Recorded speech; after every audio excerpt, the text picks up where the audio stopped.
အားလုံးပဲမင်္ဂလာပါရှင် Knowledge Fox မြန်မာကနေကြိုဆိုလိုက်ပါတယ်ရှင်ဒီနေ့မှာတော့စာရေးဆရာ T Half Acre ရေးသားထားတဲ့ Secrets of the Millionaire Mind ဆိုတဲ့စာအုပ်ထဲကနေတထေးတွေနဲ့လူစင်းရဲတွေကြားကကွာခြားချက်18ချက်ကိုအနှစ်ချုပ်ပြီးပြောပြပေးသွားမှာဖြစ်ပါတယ်ရှင်နံပါတ်1အချက်အနေနဲ့တထေးတွေဟာကိုယ့်ရဲ့ဂျမာကိုကိုယ်တိုင်ဖန်တီးနိုင်တယ်လို့ယုံကြည်ကြပါတယ်စင်းရဲတဲ့သူတွေကတော့အရာအလုံးဟာကန်စီမန်ရအတိုင်းပဲလို့ယုံကြည်ကြပါတယ်ရှင်နံပါတ်2အချက်ကတော့ငွေကြေးနဲ့ပတ်သက်တဲ့ကစားပွဲမှာတထေးတွေကအနိုင်ရဖို့အတွက်ကစားကြပေမဲ့စင်းရဲတဲ့သူတွေကတော့မရှုံးနှင်းဖို့အတွက်ပဲကာကွယ်တဲ့ပုံစံနဲ့ကစားတတ်ကြပါတယ်ရှင်နံပါတ်3အချက်ကတထေးတွေဟာချမ်းသာကြွယ်ဝဖို့အတွက်အားသွန်ခွန်စိုက်ကတိပြုပြီးကြိုးစားလုပ်ကြကြပါတယ်။ဒါပေမဲ့စင်းရဲတဲ့သူတွေကတော့ချမ်းသာဖို့ကိုစိတ်ကူးပဲယဉ်နေတတ်ကြပါတယ်ရှင်။နံပါတ်4အချက်အနေနဲ့တထေးတွေကကြီးကြီးမားမားတွေးခေါ်တတ်ကြပေမဲ့စင်းရဲတဲ့သူတွေကတော့တေးသေးမွားမွားအရေးမပါတဲ့အရာတွေကိုပဲတွေးတတ်ကြပါတယ်ရှင်။နံပါတ်5အချက်ကတထေးတွေကအခွင့်အလမ်းတွေကိုအာယုံစိုက်ကြပါတယ်။စင်းရဲတဲ့သူတွေကတော့အခက်အခဲတွေပြဿနာတွေကိုဒါအာယုံစိုက်နေတတ်ကြပါတယ်ရှင်။နံပါတ်6အချက်ကတထေးတွေဟာတခြားအောင်မြင်ချမ်းသာနေသူတွေကိုလေးစားအားကျတတ်ကြပါတယ်။ဒါပေမဲ့စင်းရဲတဲ့သူတွေကတော့အောင်မြင်နေတဲ့သူတွေကိုမလိုမုန်းထားဖြစ်နေတတ်ကြပါတယ်ရှင်။နံပါတ်9အချက်ကတော့တထေးတွေဟာအောင်မြင်သူတွေနဲ့အကောင်းမြင်စိတ်ရှိသူတွေနဲ့ပေါင်းတင်ကြပါတယ်။စင်းရဲတဲ့သူတွေကတော့အရှုံးသမားတွေနဲ့အဆိုးမြင်စိတ်ရှိသူတွေနဲ့ပေါင်းတင်တတ်ကြပါတယ်ရှင်။နံပါတ်10အချက်က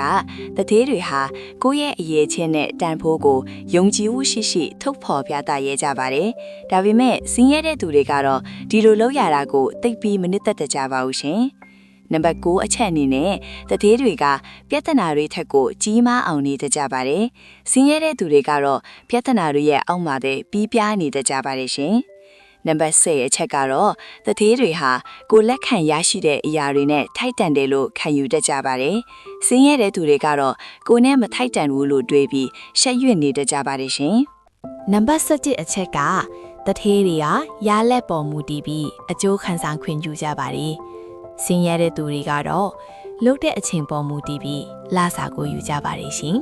။နံပါတ်12အချက်ကတော့တထေးတွေဟာဒါရောဟိုဟာရောနှစ်ခုစလုံးရဖို့တွေးခေါ်ကြပါတယ်။စင်းရဲတဲ့သူတွေကတော့တစ်ခုမဟုတ်တစ်ခုပဲရွေးချယ်တတ်ကြပါတယ်ရှင်။နံပါတ်13အချက်ကတထေးတွေကကြွယ်ဝချမ်းသာမှုကိုအာရုံစိုက်ကြပြီးမြဲစင်းရဲတဲ့သူတွေကတော့လုံအားခဝင်ငွေကိုပဲအာရုံစိုက်တတ်ကြပါတယ်ရှင်။နံပါတ်14အချက်အနေနဲ့တထေးတွေဟာငွေကြေးစီမံခန့်ခွဲမှုကောင်းမွန်ကြပါတယ်။စင်းရဲတဲ့သူတွေကတော့ငွေကြေးစီမံခန့်ခွဲမှုမှာညံပြင်းတတ်ကြပါတယ်ရှင်။နံပါတ်15အချက်ကတထေးတွေဟာငွေကိုခိုင်းစားတတ်ကြပါတယ်။စင်းရဲတဲ့သူတွေကတော့ငွေအတွက်ကိုအလုပ်လုပ်ပေးနေရပါတယ်ရှင်။နံပါတ်16အချက်ကတော့တထေးတွေဟာကြောက်ရွံ့နေရရင်တောင်ရှေ့ဆက်တိုးပြီးလှုပ်ဆောင်တတ်ကြပါတယ်။ဒါပေမဲ့စင်းရဲတဲ့သူတွေကတော့အကြောက်တရားကြောင့်ပဲရပ်တန့်သွားတတ်ကြပါလိမ့်ရှင်။နံပါတ်18အချက်အနေနဲ့နောက်ဆုံးတစ်ခုကတော့တထေးတွေဟာအမြဲတမ်းလေးလာတင်ယူနေတတ်ကြပေမဲ့စင်းရဲတဲ့သူတွေကတော့သူတို့အတုံးတီးပြီးသားလို့ထင်မှတ်နေတတ်ကြပါလိမ့်ရှင်။ဒီဖော်ပြခဲ့တဲ့အချက်တွေကတော့ရေဘူးရသဘောတရားတွေဒါဖြစ်ပြီးကိုယ်တိုင်လည်းချင်းချင်းစဉ်းစားဖို့လိုအပ်ပါလိမ့်ရှင်။ဒီအကြောင်းအရာလေးကိုသဘောကျနေတဲ့တဲ့ဆိုရင် like နဲ့ follow လေးလုပ်ပေးသွားကြပါအောင်လို့တောင်းဆိုချင်ပါတယ်။နောက်ထပ်ဗီဒီယိုတွေမှာပြန်လည်ဆုံတွေ့ကြပါအောင်မယ်ရှင်။